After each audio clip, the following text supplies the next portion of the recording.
وبركاته.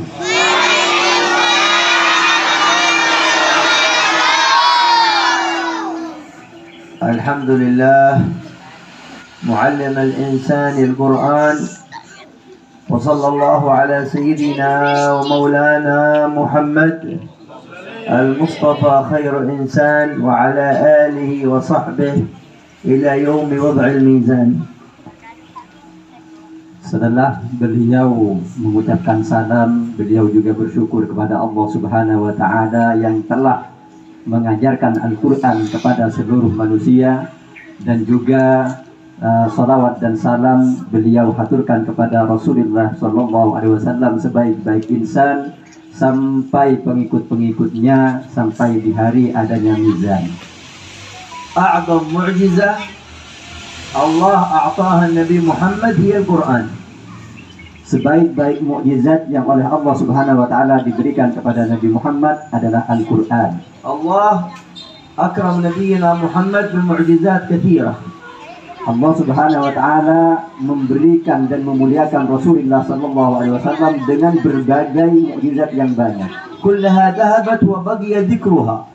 Semua sudah hilang dan hanya tersisa sejarahnya. ولكن القرآن أعظم معجزة ما زال موجود عندنا إلى اليوم نقرأه ونتأمله.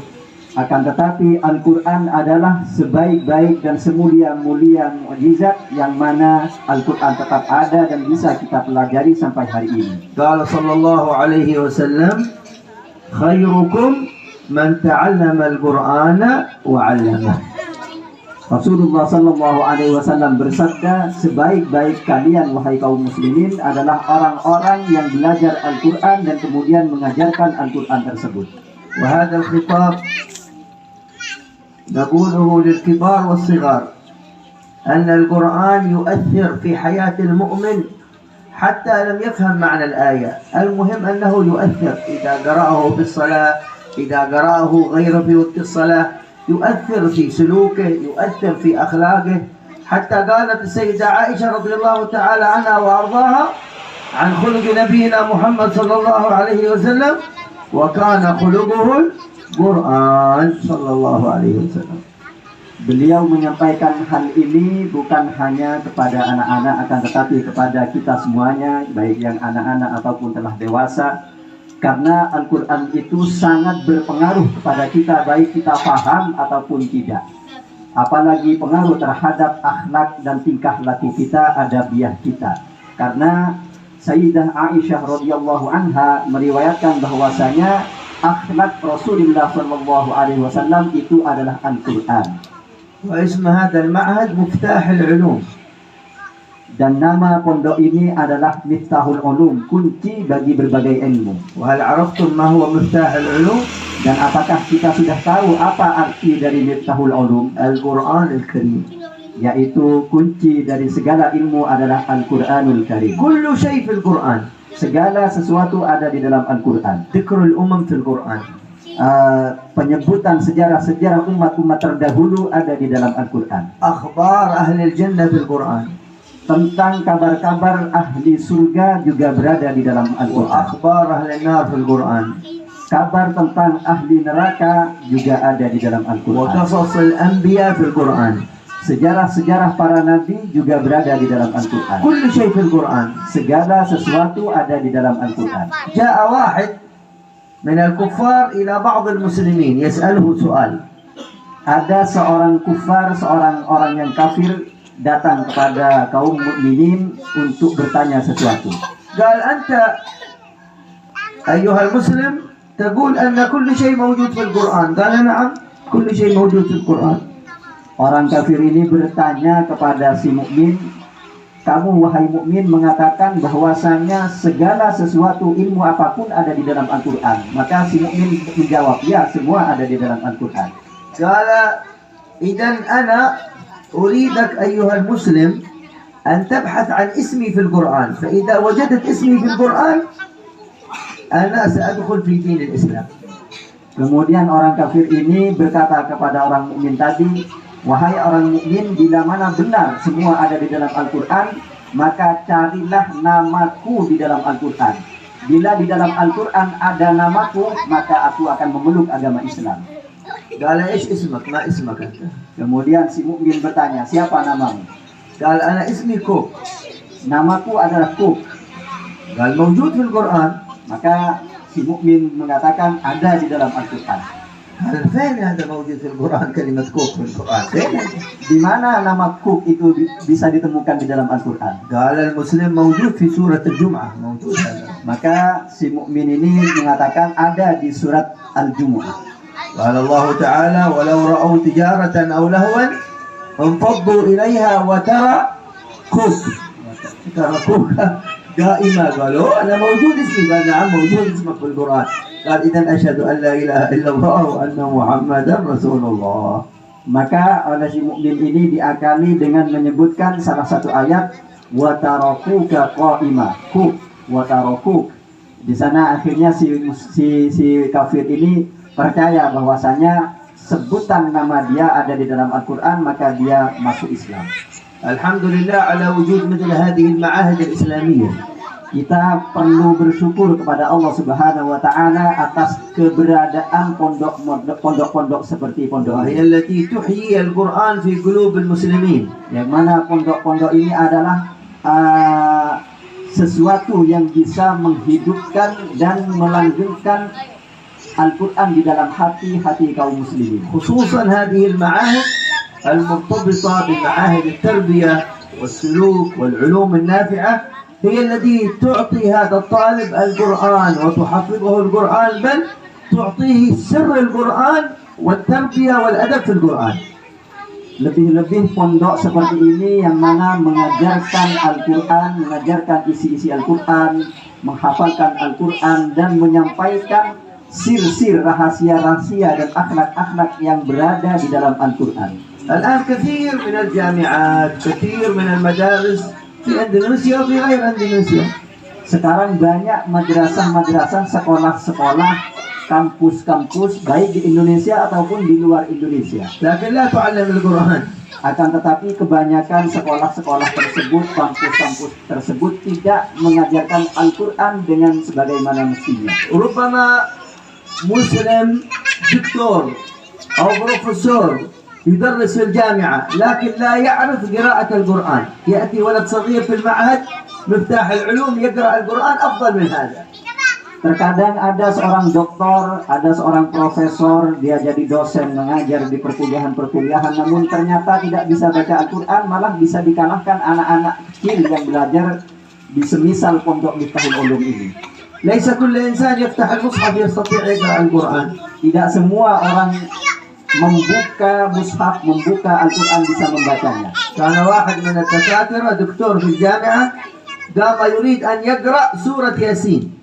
Ada seorang doktor, dosen beliau itu membuka Al-Quran, kebetulan surat Yasin. هو ما تعلم القرآن. Ternyata dia tidak pernah belajar Al-Quran. هو يقرأ اللغة العربية. Padahal dia orang Arab, bisa berbicara bahasa Arab. فلما أراد أن يقرأ سورة ياسين قال يس والقرآن الحكيم ولم يقل ياسين والقرآن الحكيم. Ternyata si profesor doktor ini di saat membuka Al-Quran kebetulan surat Yasin dan dia ahli di dalam bahasa Arab, dia membaca surat Yasin harusnya berbunyi Yasin, dibaca Yas. Yas wal Qur'anil Hakim, harusnya Yasin. هذا مسكين لأنه ما يتعلم في المعهد. Sangat kasihan orang ini walaupun dia profesor doktor tidak pernah belajar di pondok-pondok. ولا يعرف قيمة العلم في القرآن. Dia tidak tahu betapa berharganya ilmu yang berada di dalam Al-Quran. والصبر على هؤلاء الطلاب الصغار في التعليم هي إن شاء الله ستأتي الثمرة في البيت وستأتي الثمرة في المجتمع وستأتي الثمرة في المعهد ويحتاجون شيء من الصبر. وكان صلى الله عليه وسلم يصبر على الأولاد هؤلاء ويتكلم معهم ويبين لهم صلوات الله وسلامه عليه. Dan kita para asatidzah kalau bisa bersabar di dalam mendidik anak-anak kecil seperti ini, nanti akan ada buah yang sangat manis, buah yang nampak pada anak-anak tersebut, buah yang nampak di keluarga anak-anak tersebut, buah yang nampak di pesantren kita ini, dan buah-buah di dalam mujtama atau di masyarakat. Karena Rasulullah SAW di masa beliau hidup, juga sering mengajak anak-anak untuk berbicara, mendidik mereka. المدرس أو المدرسة عندما تصبر على هذا الطالب أول مرة في الحفظ كذلك في السلوك تصبر عليه، فإن هذا له أجر آخر غير أجر التعليم. أجر التعليم شيء، أجر التربية شيء، فإذا اجتمع أجر التربية وأجر التعليم كانت الدرجات أكثر، كان القرب أكثر، كان الفرح من قلب النبي محمد صلى الله عليه وسلم أكثر. Di saat para pengajar, para pendidik merawat anak-anak didiknya dengan kesabarannya, dia bukan hanya mendapatkan pahala pendidikan, bukan hanya mendapatkan pahala pengajarannya, akan tetapi dia mendapatkan pahala-pahala yang lebih, termasuk dia akan mendapatkan derajat yang lebih tinggi, untuk kemudian mendapatkan pahala yang lebih tinggi, mendapatkan kebahagiaan perhatian Rasulullah SAW yang lebih besar pula. ربما يقول بعض الناس ايش فائدة الأولاد هؤلاء يتعلمون إذا كبروا سيفهمون. لا لا، التعليم في هذا الوقت مهم جدا، يرسخ في قلوبهم ويثبت في نفوسهم فيكبرون وهم يعظمون القرآن وهم يعرفون قراءة القرآن. ليس كالذي يكبر وتأتي به تقول تعال تعال خلاص الآن فكره مع النت، فكره مع السوشيال ميديا، فكره مع الوسائل هذه، خلاص غير منتبه للقرآن.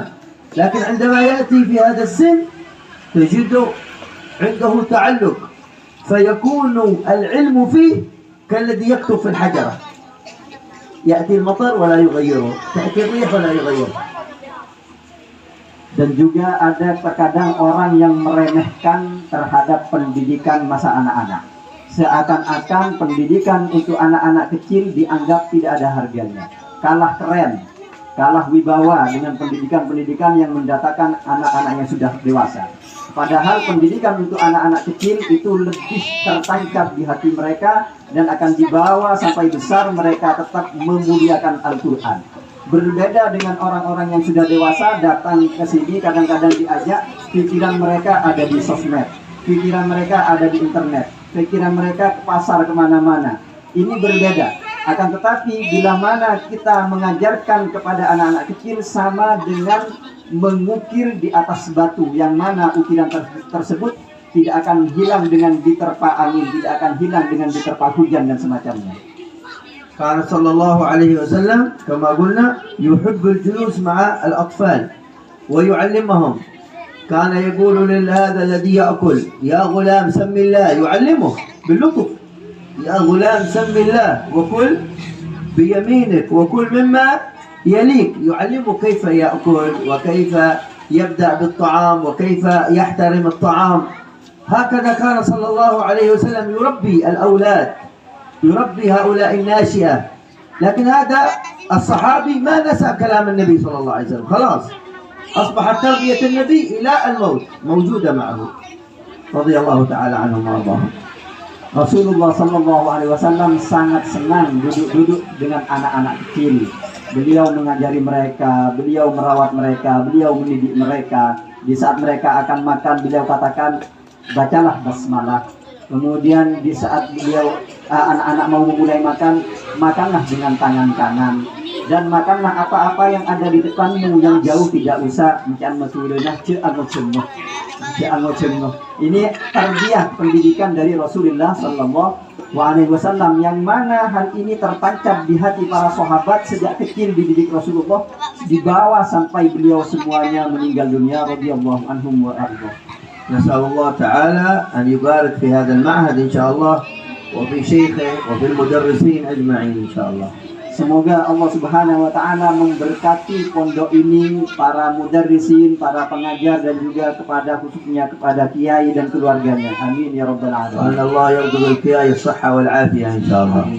Semoga kiai masih diberikan kesehatan yang sempurna. Wa yarzuqna wa iyyakum afiyatul ajsad wa afiyatul qulub insyaallah. Dan semoga Allah Subhanahu wa taala memberikan afiat, memberikan kesehatan kepada kita, zahir badan kita dan batin kita, yaitu hati kita. Sallallahu ala sayyidina wa maulana Muhammad wa ala alihi wa sahbihi wa sallam, wa akhiru da'wana alhamdulillahi rabbil alamin. Alhamdulillah kita sudah mendengar nasihat-nasihat beliau, dan mari kita pegang erat-erat dan kita amalkan bersama. Amin ya rabbal alamin.